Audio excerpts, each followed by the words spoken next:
The question about the difference between a network and an apostolic relationship is a very genuine question, I think.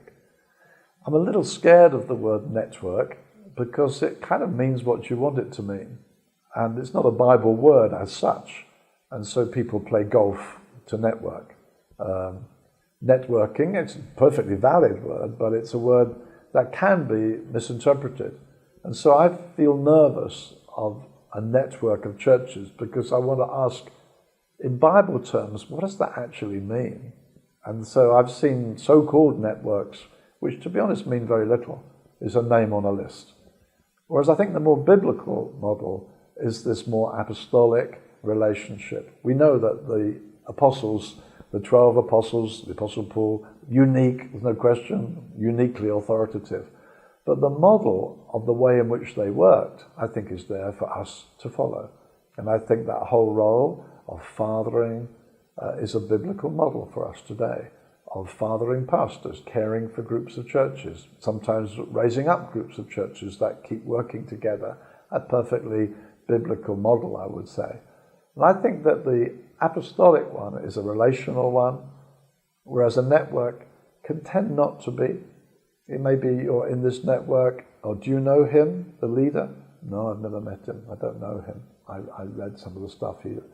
That, to me, lacks biblical credibility. I feel there needs to be a knowing of someone. Now, it may be, like Paul said to the Colossians, you've never met me. I've never seen your face. So Paul writes to the Colossians as a father to them, but Epaphras has represented Paul very well there.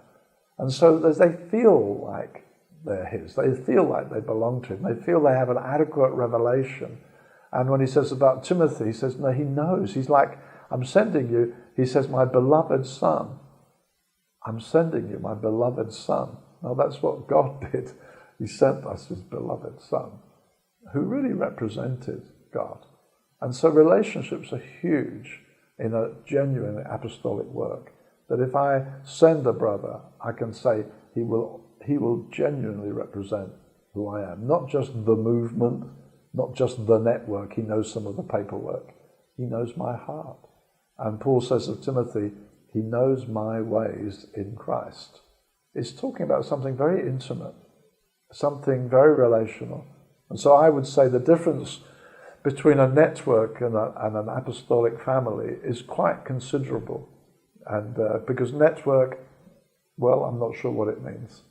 Nothing wrong with it can be friendly, but I don't think it's necessarily what the Bible's talking about. When Paul says, I labor in prayer for you, I'm continuing in prayer for you, I'm going to send Timothy to you, there's an ongoing care. There's something very functional, something that means we kind of join one another. We're in this together. And I think that that's an important difference.